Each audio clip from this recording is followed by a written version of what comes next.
Hi there, everybody. Webb, Midland, Texas. I got home earlier and I saw, when I logged on my computer, I saw that Facebook blocked me for 24 hours. And so I thought, well, I'm going to create a video and I'm going to show you why I got blocked. And truly, I believe that they're blocking the crime victim here, and they're trying, and it's truly covering up these crimes which represent a clear and present danger to the safety of the public. And I'm going to go over the evidence, but here is the specific Facebook post that I got blocked over, and I named it here. Here's why I call it maiming and mutilation. And y'all probably heard me say that before on murder, maiming, mutilation. I said that many times: intentional maiming, mutilation. And then I did a warning graphic picture. This is a picture of what my foot looked like 17 days after I shot. Facebook will cover it as soon as I post it because it's that bad. I want everybody to see what they did to me at the hospital. I posted before and I knew Facebook would block it, and I had people on my friends list that are not my friends. They're probably here, maybe the shooter, and as soon as I post it, they'll go and they'll send a message to Facebook and try to get it blocked, because they're trying to cover up this premeditated capital attempted murder, and then the intentional maiming and mutilation, and all the other crimes: murder the little girl, murder the guy before me, and the cover up and the obstruction of justice and everything else, the 10,000 felony burglaries and theft of services, all the other homes in the area that are rigged, and all the other crimes. Anyway, it says, when I got to the emergency room that night, the night I shot, I had 2 small holes in my foot, which the ER doctor described as a through-and-through gunshot wound that appears to be from a shotgun blast. That was interesting wording. And, and as I said before, come to find out, the ER doctor was my brother-in-law I didn't know about, and I'd filed divorce 5 days earlier. Anyway, it's now proven that I was shot with a special plastic tip, pellet-filled bullet to make it appear that way. Okay, and that's what makes his statement so interesting, because I wasn't it's proven I wasn't shot with my gun, and that was the lie made to cover up this failed murder that was going to make her rich. Okay, and it was, the big thing was this house with this underground facility, hidden access, the tunnels, the human trafficking, and that's really the big deal. Okay, and so anyway, they took the x-rays of another guy that had been shot with a shotgun, and they put my name on him. I suspect this other guy was shot 11 days before me on January 17, 2012, and I even wondered if that gave them an idea how to kill me and make it appear as an accident. Okay, and I'm going to show you proof of that. That's not a what if, could be. That's Buddy's theory. That's what happened. Now whether it was the guy shot on the 17th or not, I don't know, but I'm going to show you why I believe it might be. Okay, and so the heel bone is missing. The x-rays that were faked right after I got to the hospital, we see that the other guy was missing his heel bone, so they took me into surgery and cut mine out. I'm going to show you proof of all this. They also cut a big hole in the side to match the lie that I'd shot myself with my shotgun, which didn't happen, when I had really been shot with a 45 handgun loaded with Glaser Safety Slugs. Okay, and that's the special plastic tip pellet filled bullets, and they were being used so they could call my murder an accident. It added $500,000 to the life insurance benefit. I believe the second surgery was scheduled because they were trying to talk me into allowing them to amputate my leg at the knee. They didn't want anybody to see what they had done, and it risked exposing this premeditated for-profit capital attempted murder. And I didn't get that screenshot of the amputation request, but there was at least 10 of them in 10 days. Every single day they tried to talk me into amputate my leg, agreeing to it, and it went on for several months. Every time I'd see a doctor, they wanted to cut off my leg. By the time I was shot, I'd called the police, the Texas Rangers, the FBI, and the DEA reporting somebody breaking into my home. And I also told my family, friend, co-workers, and strangers. I'd even listed my home for sale 2 months earlier without any bidders. There's nothing more that I could do. There truly was nothing more. These criminals, these killers, were going to kill me and take my stuff, and I kept saying they're breaking my house. And here was the picture I posted 17 days after. Okay, remember when I got to the hospital, I had 2 small holes in my foot, and that's what it looked 17 days later. Okay, so that's what I got blocked for. Let me show you some more pictures. Now I did an earlier Facebook post, and I'm gonna go run over these real quick. And this is the one before it. And this is a little story I told about Carlos Morales. He was the surgical assistant in 2 of the surgeries that I had after being ambushed and shot during a home invasion, which means that he was there when they cut my heel bone off or out after my x-rays had been falsified. Now I have proof of that, absolute triple proof. I don't know if he knew that, but it's hard to imagine that he didn't, considering his background, because he used to be a doctor in Mexico. On one of my follow-up visits with the surgeon, he comes in my room. This is Carlos, and comes in there and sits down. Is real friendly, and he says, I got the feeling that he was remorseful, okay, for what happened to me, and he was telling me how he was a doctor in Mexico, but he had to give that up when he came to America, and he was giving his children more opportunities. I later wondered if he had been threatened with deportation if he didn't participate in the intentional maiming and mutilation, and or if he was paid under the table. Now, I don't know none of that. I'm just asking the questions, because we know there was a maiming and mutilation. We know there was X-rays faked. Okay. While I was talking to Carlos in this room, the surgeon, okay, comes busting in the room, and like a what do you call it, mama hen, right? And like he was worried about what we was talking about, and he ran Carlos out immediately, and stopped our conversation. Boy, I could just sense the worry on his face that we were talking behind closed doors. And I even put here, maybe Carlos would talk to law enforcement if he wasn't threatened. So I wondered, if this surgical assistant had been threatened based on that conversation there. Okay. And then the Facebook post afterwards, before I left, going, garage selling and estate sales this morning, was this one. This morning I woke up having a bad dream that somebody was breaking into my home. And I did. I woke up and, and that's not the first time I've had that dream. I've had people break my home more times than I count. So then I just was on these comments.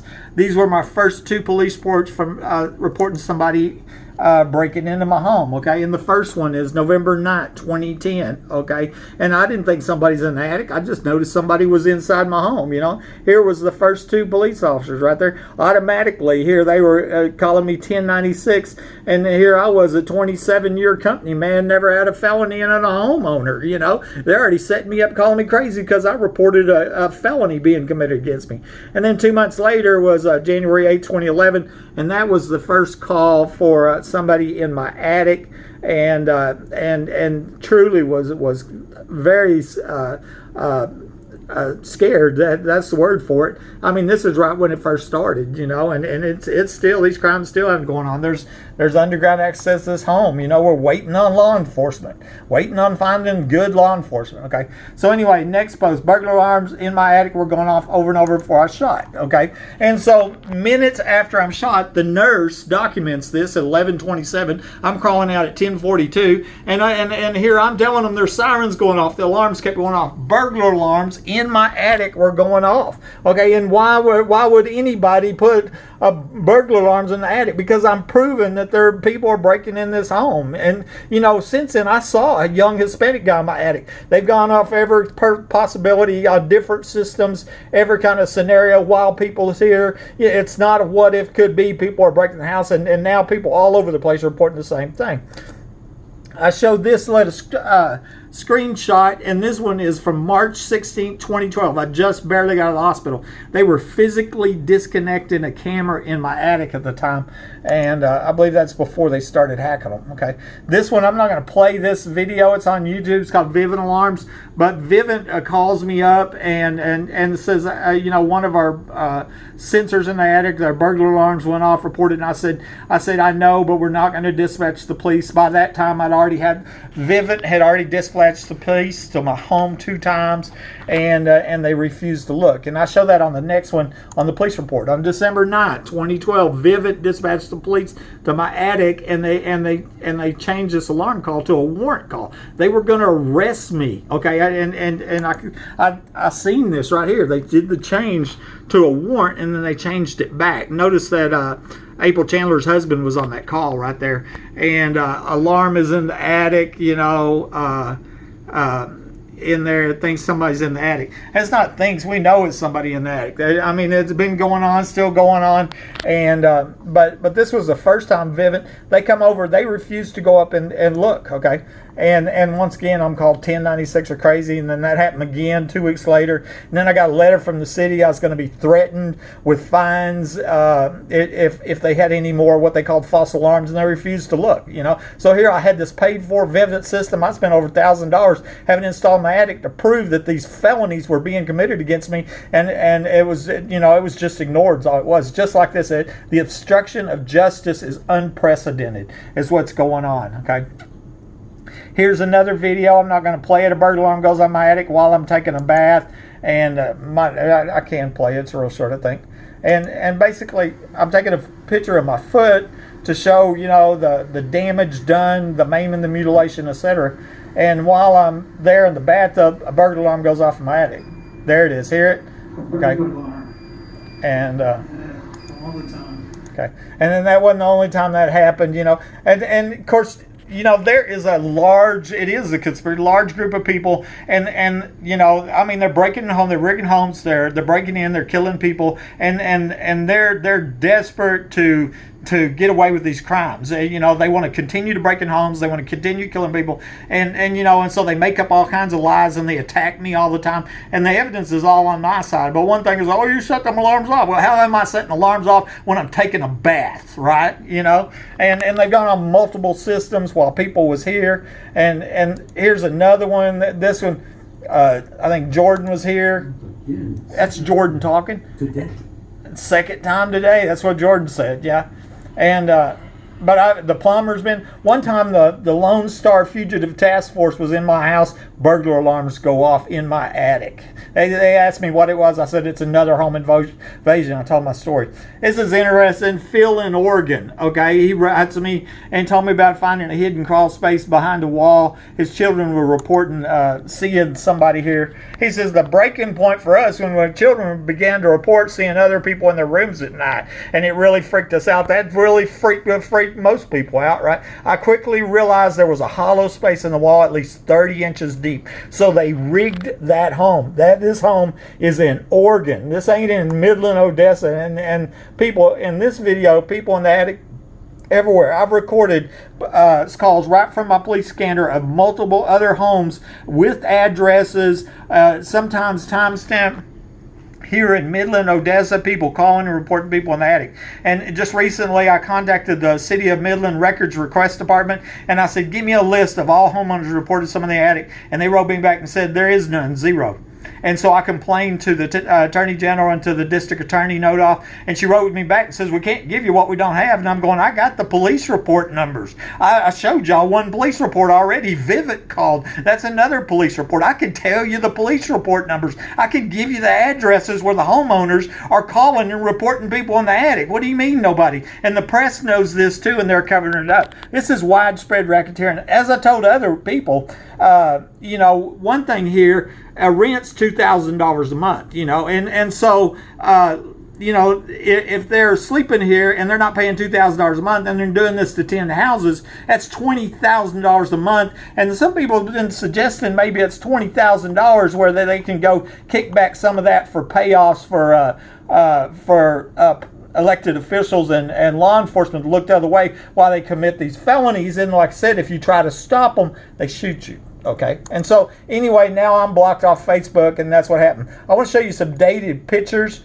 here that I can't show on Facebook. This one's 13 days after the murder attempt. Remember, I got to the hospital. I had 2 small holes in my foot that the ER doctor described as a through-and-through gunshot wound that appears to look like from a gunshot blast. But they cut me to make it look like I was shot from a shotgun blast.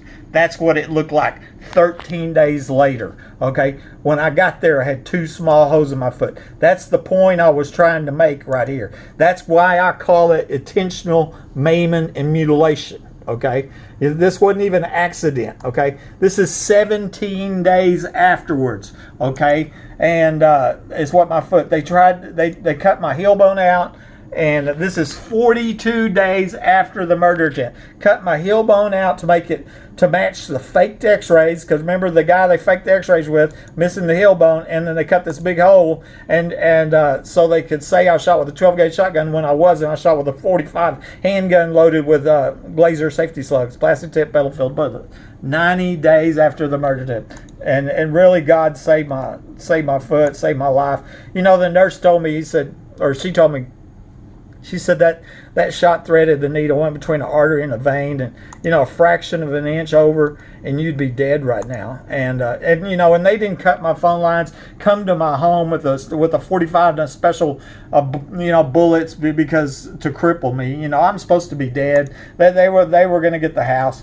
These were some pictures I took after it started to get better. My home health care nurse Melissa Gibb took it, and what was doing the investigation, trying to figure out, what happened at the time, and that's when I figured out I was shot from under that cabinet. So I got that ruler up there measuring, and I'm measuring the entrance wound on the outside and the exit wound, and what that tells you is the direction of shot.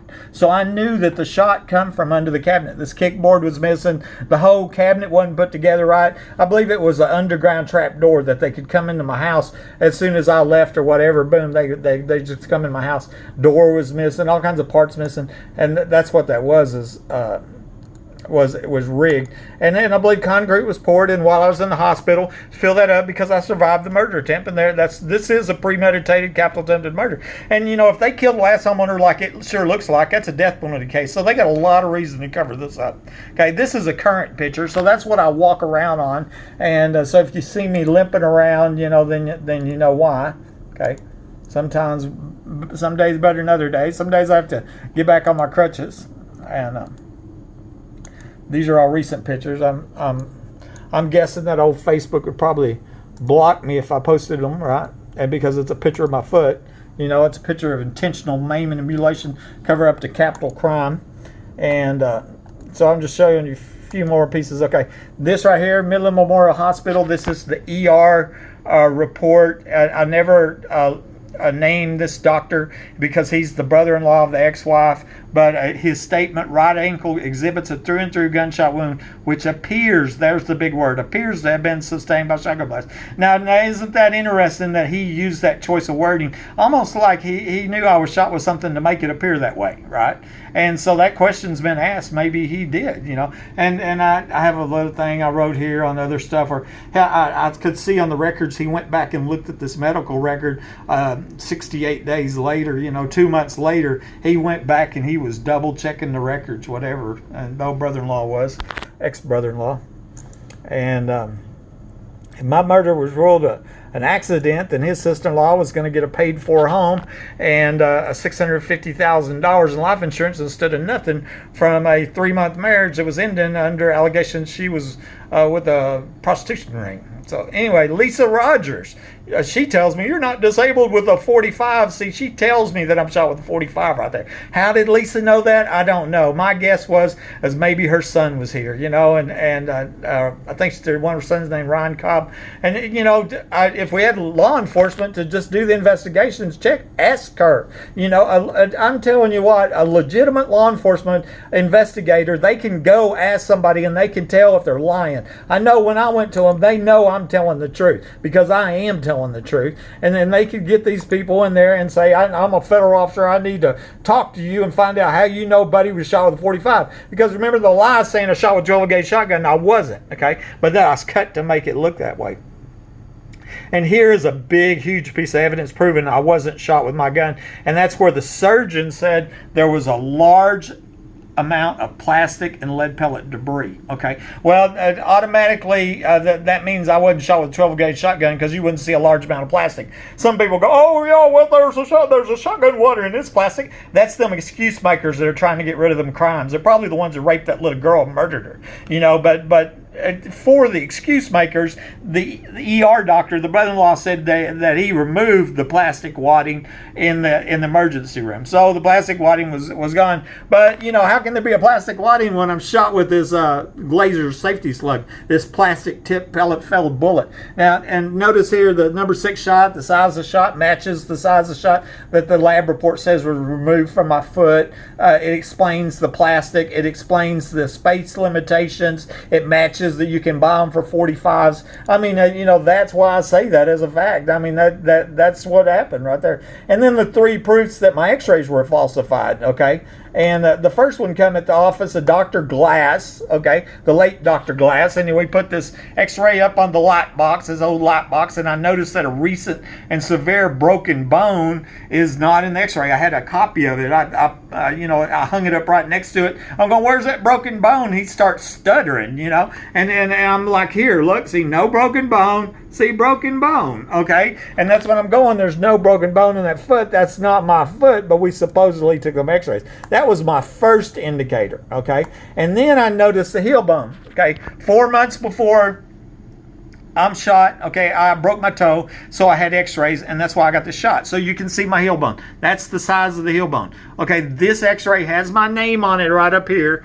Okay, and the heel bone's missing. Okay, do you notice how big the heel bone is? Whole heel bone's gone. I hadn't had surgery yet. Okay, it wasn't shot off because I had 2 small holes in my foot. Remember what the ER doctor said? A through and through gunshot wound. This is not my foot. This is somebody else's foot, and they put my name on it. Okay, and I'm gonna show you one other thing here. Okay, this right here, and this is the latest thing. The ER doctor, okay, who's the brother-in-law, okay, he orders 3 foot x-rays, okay, and his timestamp 11:37, okay, but then all of a sudden this unknown secret lab tech named user in interface cancels the doctor's orders at 11:41, okay, cancels the doctor's order and then reorders 2 x-rays, and to this day nobody will tell me who user in interface is. Okay, so they canceled 3 x-rays and then reordered 2 x-rays 11:41, and then when we look at the timestamps on the x-rays, then we see here at 11:27 it was 10 minutes before they were even ordered, taken, etc. So what they were doing was taking the x-rays of somebody else, putting my name on them. They didn't have enough to fit the order for the 3. That's why they canceled it for 2. Okay, and so I don't think I have it here, but one thing I often show is I have a radiological report from Dr. Hinton. Okay, let's see if I can find that. I'll name it RAD.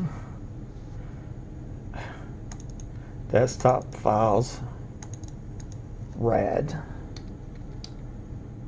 I'm not finding it because it's desktop temp. That's fine. Okay, here we go. Now I want to show you this. Okay, so this is a radiological report from Dr. Hinton right here. Okay, and in April. Okay, and he says he compared my X-rays from the gunshot wound injury date of 1/17/12 to others I had taken on 1/19/12, and here's what he said: metallic fragments, etc. The problem is I was shot on the 28th. 11 days later. Well, he wasn't looking at my x-rays. I know it wasn't a typo because that was 2 different dates, right? I mean, that wasn't a typo. So I believe somebody else was shot 11 days before me, and that's whose foot they used in the fake x-rays. Also, I saw where Dr. Hinton here charged the insurance company for x-rays on that night, and that's the ones we know that were faked. Okay, and so maybe Dr. Hinton can tell us who user in interface is and canceled that order for the 3 x-rays and reordered 2 x-rays. So anyways, so now you see what gets you blocked on Facebook is trying to warn the public of these horrific and heinous crimes they truly are. Buddy Webb, Midland, Texas.